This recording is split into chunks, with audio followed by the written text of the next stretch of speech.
Hello po mga kababayan, saan ka niya Mr. Maravillas ngayon? Nandito po kami sa Naga. Yan, nasa hotel kami ngayon mga kababayan dito sa Naga City. Kasi na-invite tayo para sa pagbisita dito ng ating Pangulong Bongbong Marcos para magkausap ni City Mayor Leni Robredo. Para niya Mr. Maravillas, bumaligtad ka na. Walang politika po, mga kababayan, yung ating Pangulo. Pupunta siya dito ngayon at sasalubungin namin ni Mrs. at ni Kuya. Nandun si Kuya. Di ko ipakita si Kuya kasi ano pa. Sa bagay, matso naman yung katawan ni Kuya. Anyway, kasi po, yung ating Pangulong Bongbong Marcos, naka-schedule ngayon para sa kanyang, yung programa, linisin yung mga estero sa buong Pilipinas. So, kita ninyo, tagalinis ng estero. Pero nauna na dito si Secretary Vince Dizon, pinadala ng mga heavy equipments, yung mga panglinis po sa ilog, para preparasyon po sa tag-ulan. Kasi malala yung baha dito din sa Naga City. Kasama mga kababayan yung Naga sa isa sa mga may pinakamalalang pagbaha. Nung nangyaring pagbaha dito po, ang daming mga sasakyan yung nalubog sa baha. Mas malala pa nga dito kaysa doon sa amin. Sa amin hindi masyado. The worst na nangyari sa amin yung bagyong Riming. Ayun talaga, maraming namatay doon. Tapos lumubog sa baha hanggang lampas tao sa ibang areas. Pero doon sa sentro ng Legazpi hanggang hanggang Baywang. Pero siyempre, di ba, parang dyan sa Metro Manila, hanggang Baywang. Pero sa Manila, mas malala, di ba, hanggang lampas tao din sa ibang lugar, lalo na sa Bulacan. So nakikita natin kung gaano kasinsir yung ating Pangulo na i-address yung problema po sa pagbabaha dito sa buong bansa. And siyempre, yung flood control projects niya, gusto niyang makita para i-address po yung mga problema. Kasi di ba, yung issue sa flood control scandal. So, gusto niyang siguruhin na hindi na mauulit po abang nasa full blast ng investigasyon. Kahapon napanood natin yung press briefing ni Jose Castro. Tuloy-tuloy ang investigasyon. Kahit yung ICI, tuloy-tuloy sa pang-imbestiga. Up to the end, sabi po sa payag mismo ni ICI chairman, kahit nag-iisa na lang siya doon. ICI chairman Andres Reyes, mga kababayan, tuloy lang. Kita ninyo? Ganon, mga kababayan. And this time, with the visit ng ating Pangulong Bongbong Marcos, comes now the speculation na baka mag-tandem na.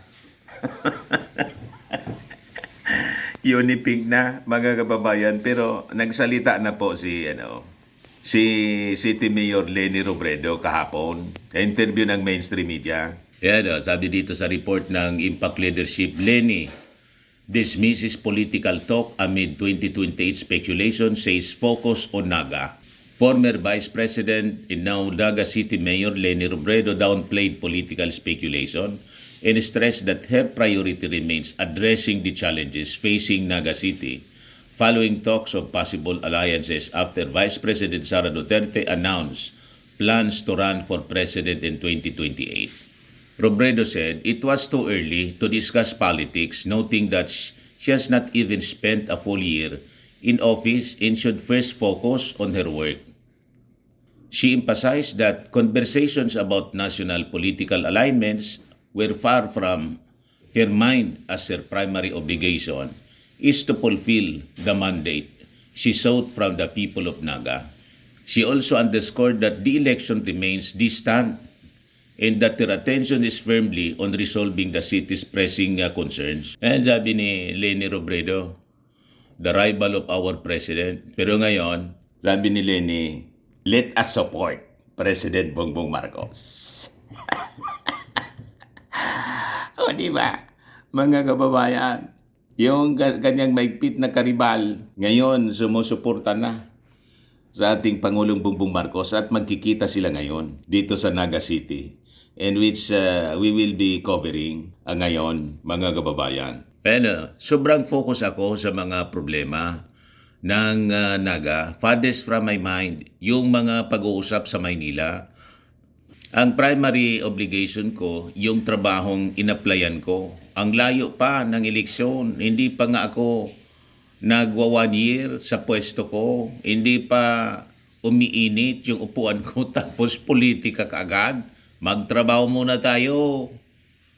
Correct.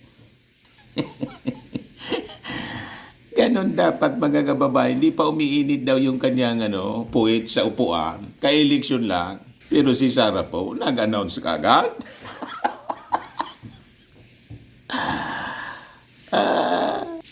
More than 2 years pa, mga kababayan. 2 years in 4 months.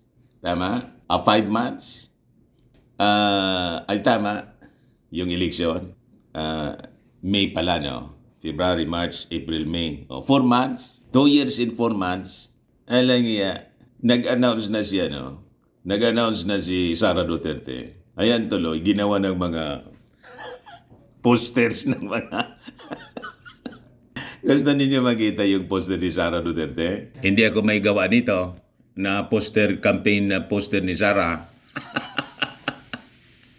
Sinare ko lang ito, mga kababayan, baka isipin ninyo, gawa-gawa ko to. Bigla lang dumaan sa timeline ko. Ini-screenshot ko lang, Sabi diyan, Sara Duterte, President, ayoko nang sambitin yung nakasulat. Basahin na lang ninyo. Sabi na mga nag-react, paninira daw. Ano paninira? Galing yan sa bibig niya? Truthful. Di ba? Alagan man sinabi niya yan pagkatapos dahil kampanya, nangangampanya na siya kahit tagal-tagal pa. Hindi natin i-remind yung mga tao na mga mga masasabang salita na lumabas sa kanyang bibig, mga kababayan, sa kanyang sobrang panggigigil sa ating Pangulong Bongbong Marcos. Na parte nga siya, mga kababayan, ng Articles of Impeachment. Number 1 sa Articles of Impeachment laban kay Sara Duterte yung kanyang pagbabanta sa ating Pangulo. So we have to constantly remind the Filipino people ng sama ng bibig ni Sara Duterte so that iboto man ninyo sila, iboto man ninyo si Sara, ibig sabihin informed choice ya. Desisyon talaga ninyong pumili ng masamang tao. Di ba? Yan ang punto natin, mga kababayan. Anyway, sabi ni Jose Castro kahapon, tinanong siya ng mainstream media, ano masasabi niya ng palasyo sa declaration ni Sara? Makaka-apekto ba to sa administrasyon yung pag-announce ni Sara na tatakbo na siya sa pagkapangulo? Sabi ni Jose Castro, irrelevant niya siya. Irrelevant yung statement. So yan man lang po yung ating short video kasi magre-ready kami para sa aming pagsablubong mamaya and pag-cover po sa flood control projects dito at clearing operation, cleaning ng ating Pangulong Bongbong Marcos. Ako po si Dante Maravillas. Bye-bye po.